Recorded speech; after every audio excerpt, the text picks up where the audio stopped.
This is my music magazine front cover. As you can see, the masthead displays the letters NMF, which stand for New Music Fortnightly, which straight away obviously tells you it's a music magazine. My model is representative of my target audience. He's between the ages of 17 and 25. He is holding a guitar, which again, as a prop, insinuates that it's a music magazine. Down in the bottom left-hand corner, you can see the band name Project Nostalgia. It's in blue, partly because blue is a colour that's the boys' colour. I've also, it's a sort of a fluorescent blue in order to make it stand out to anyone passing by, maybe looking at the magazine on a shelf.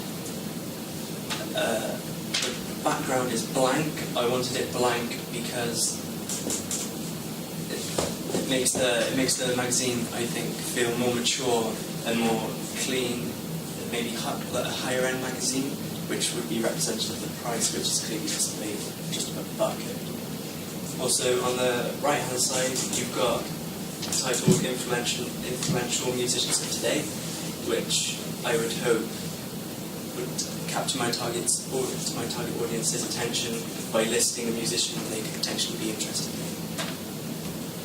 What's with the blue is the boys' colour, okay.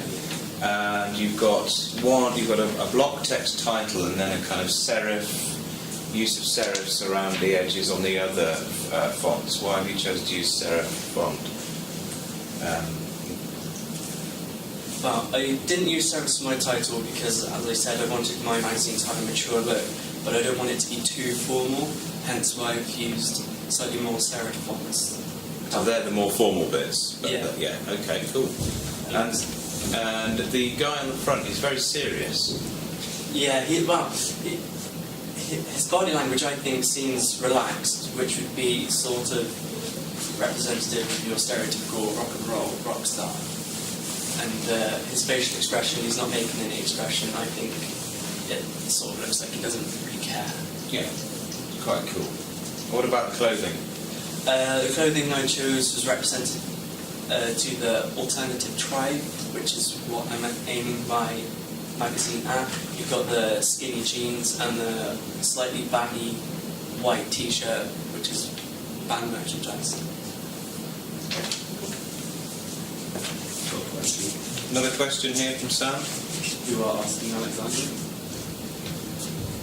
They're a niche band. Are they related to your title or something? Yeah, they are alternative music. Okay. And he is Project Nostalgia. Well, he is the man off of Project Nostalgia, is he? This front cover guy. Right.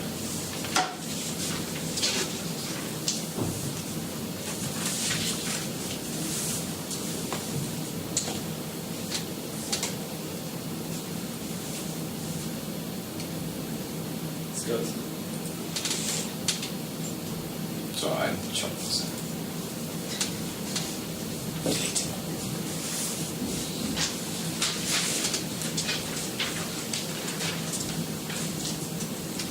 Okay, as you can see, I've got an advert next to my contents page. I chose Biffy Clyro the band because they are an alternative band, and therefore it fits in with my target audience being alternative. On my contents page, I tried to make it look busy. The layout is it's got 4 columns, and you've got the same guy who was on the front cover taking up 2 columns. Because that way, if you've got the magazine, you open it, you straight away know exactly where to turn to because of the page number on the button, on the picture. All pictures have page numbers so that it's easy to find exactly which article is whereabouts in the magazine.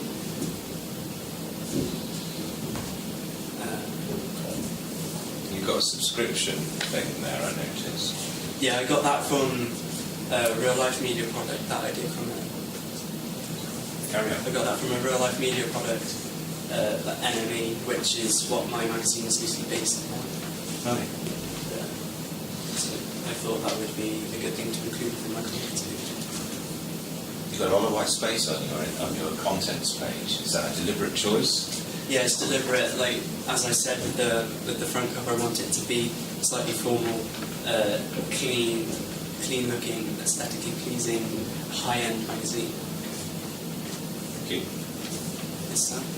Did you make the thing on the bottom right? No, I didn't. That's a found image, although I do plan to replace that at some point.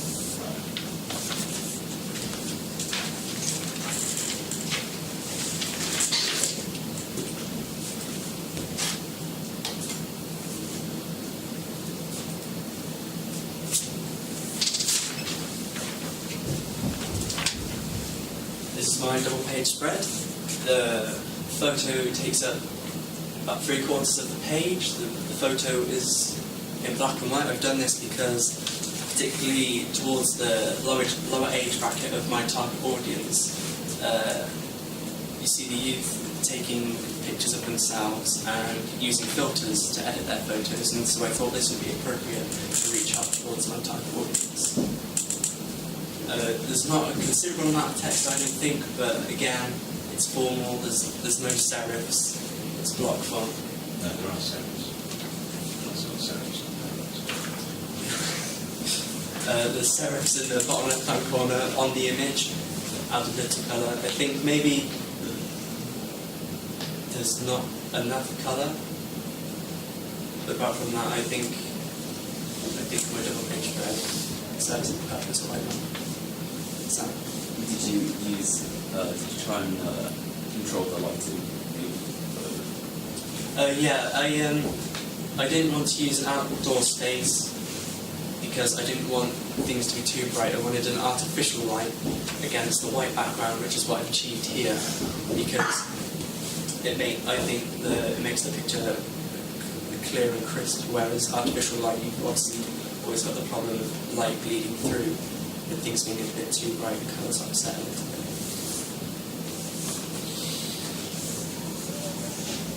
Any questions?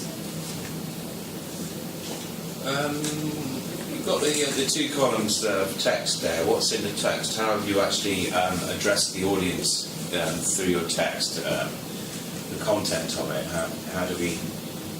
Why are we drawn into this particular article? Because it's the story of how he rose to fame with his band, and therefore I think it appealed to my target audience because, again, particularly the lower age brackets of my target audience, these kids. Which is what age group you said? 17 to 25. Okay. So, these kids are looking to get to fame quickly, and so this story could be inspirational to them, which is why I chose it. And have you used a different kind of mode of address and a different kind of way of speaking in your double-page spread to the formality of your front cover? Or have you kept it fairly formal? I've kept it fairly formal throughout because during my market research, I learned that the majority of my target audience would be of middle to higher class, so therefore they're going to be more likely to read something for them. So you see this as a sort of professional kind of coffee table kind of magazine, perhaps? Yes. Rather than a teen sort of comic type mag. Yeah, one magazine I compare it to, like teen comic, well, not comic mag, a teen music mag I compare it to would be Kerrang.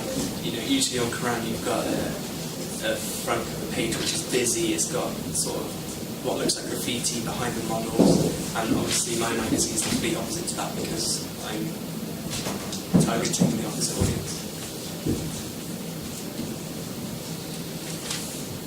Yes, Do you feel like you kept a good or similar house style all the way through your magazine with fonts and colours?